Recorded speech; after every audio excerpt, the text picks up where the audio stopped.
Comment faire un diagnostic de la qualité de la structure du sol et de la compaction avec la méthode Strudel? Ici, nous allons vous montrer comment échantillonner, mesurer le volume, évaluer visuellement la structure d'un échantillon au laboratoire et les différents paramètres physiques qu'on peut calculer avec tout ça. Et maintenant, le matériel d'échantillonnage. Une caisse, une bêche, une pellette, un double mètre, un couteau, c'est toujours pratique, des cylindres, des sachets plastiques pour les cylindres, des sachets plastiques pour l'extérieur, un crayon et du papier, un marqueur permanent, un préleveur et une masse.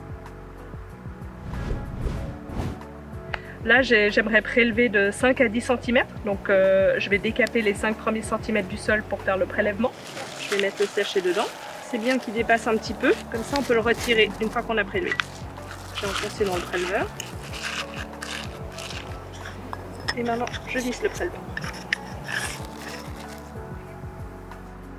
Pour prélever, il faut faire attention à ce que le cylindre rentre droit dans le sol et qu'il n'y ait pas de zigzag.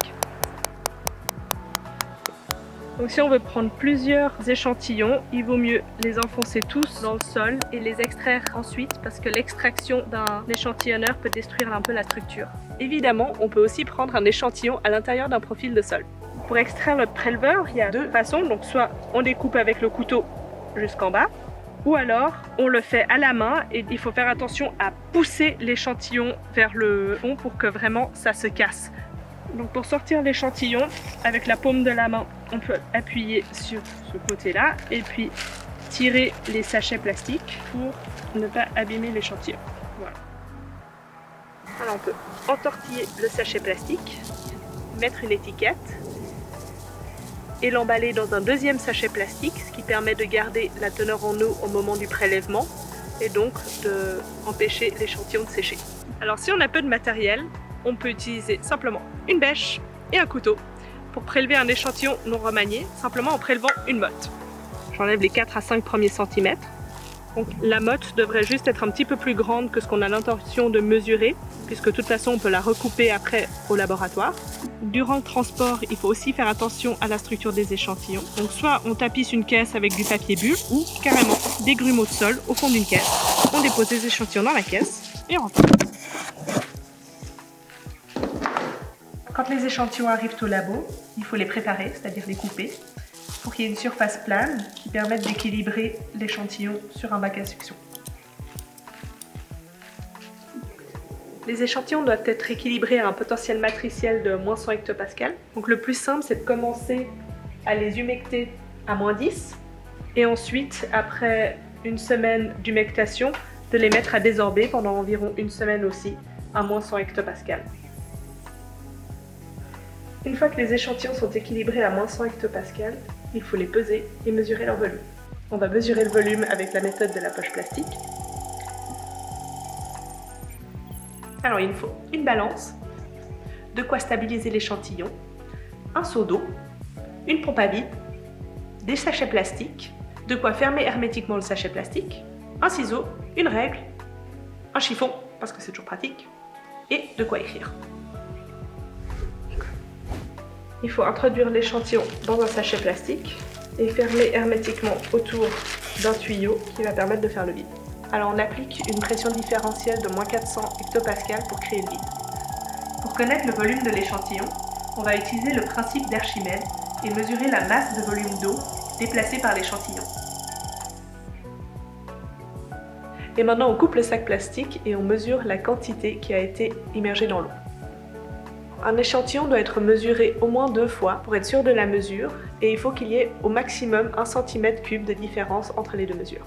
La mesure doit être répétée autant de fois que nécessaire pour ne pas dépasser ce cm3 de différence. L'avantage avec cette méthode, c'est que le plastique épouse parfaitement la forme de l'échantillon, même quand il y a eu un petit problème lors du prélèvement comme dans cet échantillon. Alors voici à quoi il faut faire attention. 1. Rien ne doit toucher la balance et le seau, ni le tuyau, ni le sachet plastique durant la mesure. 2. Il faut faire attention à ne pas oublier de tarer la balance, soit il faut veiller à ce qu'aucune bulle d'air ne soit piégée dans le sac plastique durant la mesure. Et une des petites astuces pour éviter les bulles d'air, c'est de secouer l'échantillon afin de libérer les bulles d'air qui auraient pu être piégées. Donc voici à quoi ressemble un échantillon qui a piégé un petit ver de terre.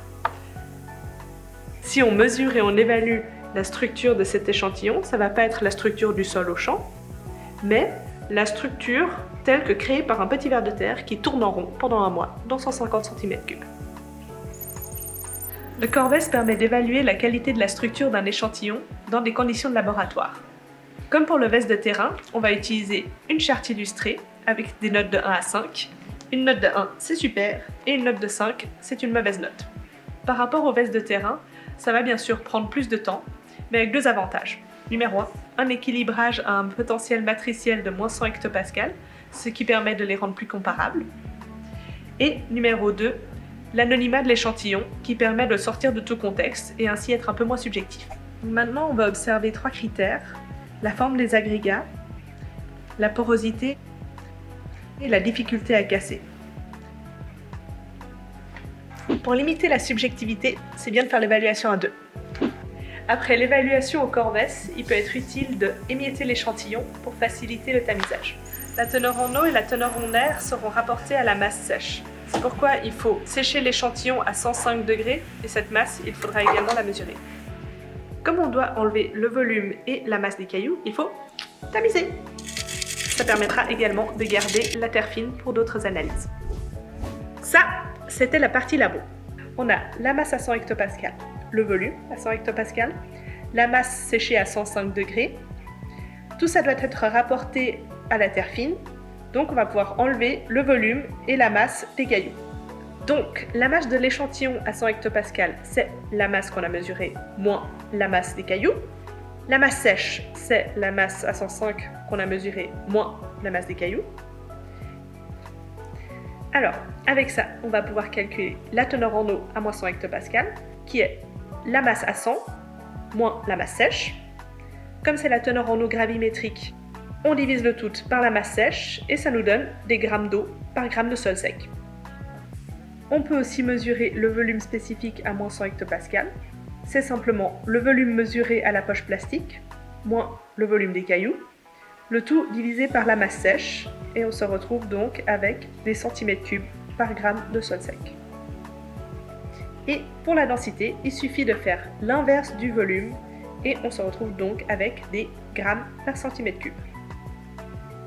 Pour calculer la teneur en air, il suffit simplement de se représenter de quoi est fait un échantillon de sol. Cet échantillon a un certain volume, qui est séparé en trois phases: un volume d'air, un volume d'eau et un volume de solide, principalement constitué de terre fine. Il y avait aussi des cailloux, mais ça, on s'en est déjà débarrassé dans les calculs.